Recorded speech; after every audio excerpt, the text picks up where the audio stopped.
Hello, good morning everyone, welcome back to my channel. আশা করি তোমরা সকলেই খুব ভালো আছো আর আমি অনেক ভালো আছি। চলে এলাম আরও একটা নতুন ব্লগ নিয়ে। আই হোপ আজকের ব্লগটা দেখতে তোমাদের খুব খুব খুব ভালো লাগবে। তো চলো দিনটাকে স্টার্ট করা যাক। তো সকাল সকাল ঘুম থেকে উঠেই আমি এই গোলাপগুলো নিয়ে পড়েছিলাম, আর এটা হচ্ছে সেই গোলাপ যেগুলো কালকের মেলা থেকে আমি কিনে নিয়ে এসেছিলাম। তারপরে আমি আপাতত ওইখানেই আমার কাজটুকু স্টপ রেখে আমি ব্রেকফাস্ট করতে চলে এসেছি। আজকের ব্রেকফাস্টটা ছিল আমার আর দিদুনের মোস্ট ফেভারিট। তো খাওয়া দাওয়া কমপ্লিট করে আমার ছোট্ট ছোট্ট মাছগুলোকে খাইয়ে দাইয়ে আমি চলে আসি ঠাকুরের বাসনগুলো ধুয়ে নিতে। আর আজকে সকাল থেকে তো কারোর কোনো পাত্তাই পাওয়া যাচ্ছে না, সকলেই যে যার কাছে ব্যস্ত। আমি দাঁড়িয়ে দাঁড়িয়ে শুধু সকলের কাজ দেখছিলাম। তারপর ভাবলাম যে না থাক, এবার আমি আমার কাজটুকু কমপ্লিট করে নিই। তো তারপরে স্নান করে বসে পড়ি লাঞ্চ করতে।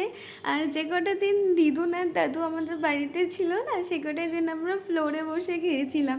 অ্যাকচুয়ালি বাবার সাথে খেতে গেলে না আমরা ফ্লোরে বসে খেতে পারি না, কারণ বাবার একটু ফ্লোরে বসে খেতে প্রবলেমই হয়। জানো তো আজকে না দিদুন চলে যাবে, এই জন্য মায়ের সাথে সাথে আমারও একটু মুডটা অফ হবে। আর সবসময় দিদুন দিদুনই করি বলে এটা ভেবো না যে আমি শুধু দিদুনকেই ভালোবাসি, দাদুকে একটুও ভালোবাসি না। ব্যাপারটা সেটা না, আমি দাদুকেও দিদুনের মতনই ভালোবাসি, না একটু কম না একটু বেশি। তো আজকে লাঞ্চের পর মা আমাকে বেদানা ছাড়িয়ে দিয়েছিল, আর নিজে হাতে কিন্তু আমি এটা একটুও খাইনি। দিদুন আমাকে বললো দে দে তাহলে আমি তোকে একটু খাইয়ে দিই।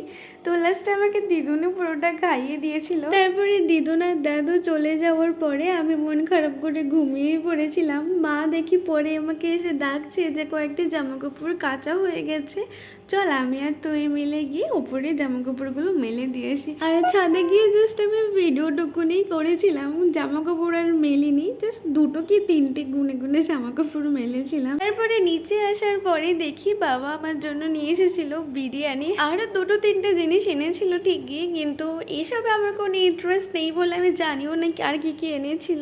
তো রাতের ডিনারটা একটু গরম গরম করার জন্যই বা আমাকে বললে অল্প করে একটু ভাত আছে, তাহলে সেই ভাতটা একটু গরম করে দে। তো সেটাই আমি এখানে করে দিলাম।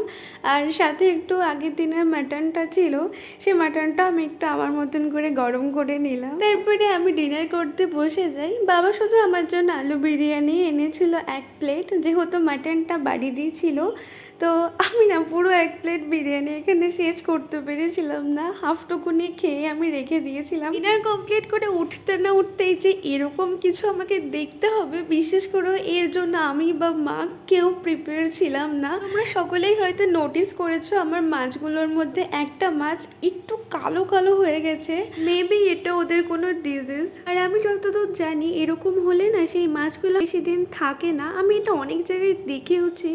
তো আমি তো সেটা নিয়েই ভয় পাচ্ছিলাম। আর ও না ঠিকঠাকভাবে সোজা হতে পারছিল না, ওকে যতবারই সোজা করে দেওয়া হচ্ছিল ও বারবারই উল্টে যাচ্ছিল। ও যে সেই মুহূর্তে কতটা কষ্ট পাচ্ছিল সেটা হয়তো ও ছাড়া আর কেউ জানে না। আর 2-3 দিন ধরে না খাবার দিলে দেখতাম ও অতটা খেতেও অব্দি না। তো ওকে একটু খাওয়ানোর জন্য ওকে ফার্স্ট অ্যাকোরিয়াম থেকে তুলে একটা ছোট্ট জায়গায় ওকে রাখা হয়, সেখান থেকে না মা ওকে এইভাবে হাতে করে খাওয়ানো হয় আর বারবার ওকে জলে ছেড়ে দেওয়া হয়। কিন্তু যতবারই ওকে সেই সোজা করে দেওয়া হচ্ছে ও ততবারই সেইভাবে উল্টে যাচ্ছে। এইভাবে কয়েকবার ওকে খাওয়ানো হয়েছিল। আর যখন কোনো মানুষ তার বাড়িতে কোনো পোষ্যকে পোষে না, আমার মতে বলে যে তার প্রতি হয়তো তাদের একটা কোনো দিক থেকে একটা ভালোবাসা জন্মে যায়। আর তখনই যদি দেখে সেই পোষ্যটাকে এতটা কষ্ট পেতে চোখের সামনে, তাহলে ভাবো তার কতটা কষ্ট হয়। আর এই কারণেই না এই বাড়িতে পোষ্য পোষা জিনিসটা আমার অতটা পছন্দ হয় না, কারণ ওদের বাড়িতে ভালোবেসে নিয়ে আসার পরে কোনো কারণে ওদের কষ্টে থাকতে দেখতে না নিজেদেরও খুব খারাপ লাগে।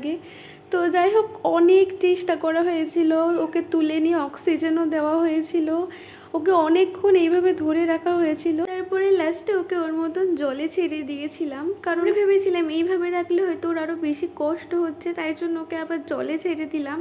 কিন্তু তারপরেও দেখলাম যে উল্টাচ্ছে না ঠিকই, কিন্তু ওই এক জায়গাতেই চুপ করে রয়েছে। তারপরে বাবা বাড়ি আসার সময় এগরোল নিয়ে এসেছিল, আর বাড়িতে আসতেই বাবা এই অবস্থা দেখে বাবাও আর আমাদের কিছু বলেছিল না, ওটা রান্না করে রেখে এসেছিল।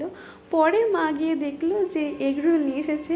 তারপরে ওর অবস্থা একটু ভালো হতে আমি আর মা এগরোলটা খেলাম। আর ওর টেনশনে টেনশনে তো আমাদের বাড়ির কারোর ঘুমই আসছিল না। তারপরে রাত্রেবেলা উঠে দেখলাম যে না, ওর গায়ে অতটা শক্তি না থাকলেও ও আগের থেকে একটু ভালোই আছে। তো যাই হোক, আজকের ব্লগটা এখানেই এন্ড করছি। দেখা হচ্ছে নেক্সট ব্লগে। ততক্ষণ take care, love you, by.